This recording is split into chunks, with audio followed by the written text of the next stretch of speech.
This is Inside Indiana Business Radio for Friday, June 27th, 2025. I'm Marek Mazurek. A Fisher's company is turning up the volume on its product line this summer. Redux says moisture is the main reason that hearing aids stop working.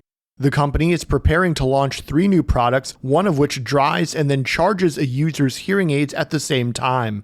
After launching its initial product a few years ago, customers soon pointed out drying time was eating up time needed to charge the hearing aids.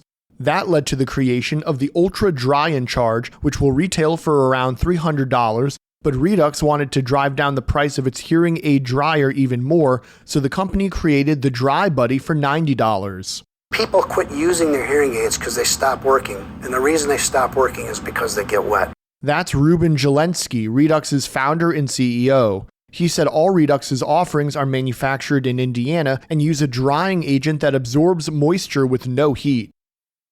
The Plymouth Common Council approved a personal property tax abatement for Hoosier Racing Tire this week as the company plans a nearly $17 million investment in new equipment at its Plymouth facility. The investment includes a new radial tire building machine and tooling, a new hydraulic press, a semi-automatic lube booth, molds, and other manufacturing and material handling equipment. The company currently employs 447 people at the site with a reported annual payroll of about $27 million. The investment is expected to retain both the workforce and payroll while increasing efficiency and productivity. The tax abatement will follow a 7-year phased-in schedule. City officials estimate it will generate nearly $513,000 in tax revenue for Plymouth over the course of the abatement. Hoosier Racing Tire Vice President of Manufacturing Mark Spence said the company will begin work on the expansion immediately, although it will take several quarters to fully install and operationalize the new equipment. From the #1 source for Indiana business news, this is Inside Indiana Business Radio. To succeed, you need to stay informed. You need to be engaged. And let's face it, you need to set yourself apart from the rest by connecting with a company that brings you the best. Because in today's environment, business is an ever-moving target, and we'll help you chase it. IBJ Media. The best of business is in us. Get started at ibjmedia.com/youngprofessional. Greenfield-based Hancock Health is moving to acquire a new PET and CT scanner to improve its diagnostic capabilities. The health system's philanthropic arm, Hancock Health Foundation, has announced the kickoff of a $3 million fundraising campaign to fund that new equipment. The foundation says the health system uses a mobile scanner currently, but it's only available once per week. That's not ideal given referrals for diagnostic scans have jumped by 60% over the past 3 years. That means Hancock Health patients often have to travel to Indianapolis or face delays for proper scans.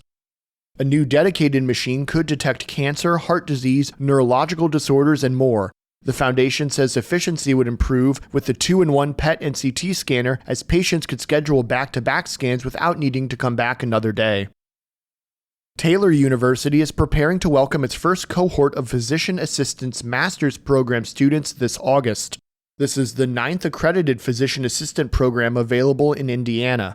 According to the U.S. Bureau of Labor Statistics, employment in the sector is projected to grow by 28% in the next decade. The university says the program will place a strong emphasis on what's known as lifestyle medicine, using therapeutic lifestyle interventions as a principal means of treating chronic conditions like cardiovascular disease, type 2 diabetes, and obesity.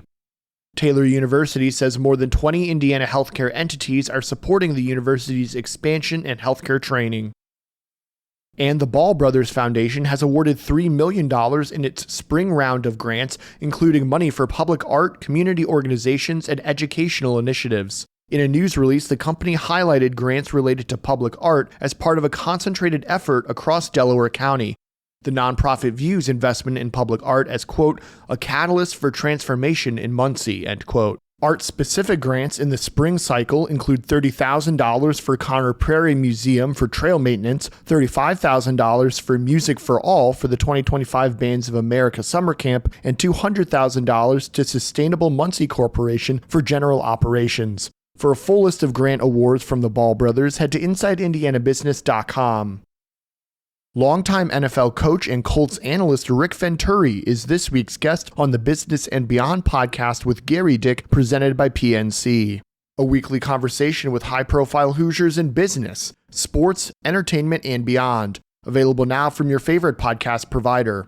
I'm Mark Mazurek for Inside Indiana Business Radio On Demand.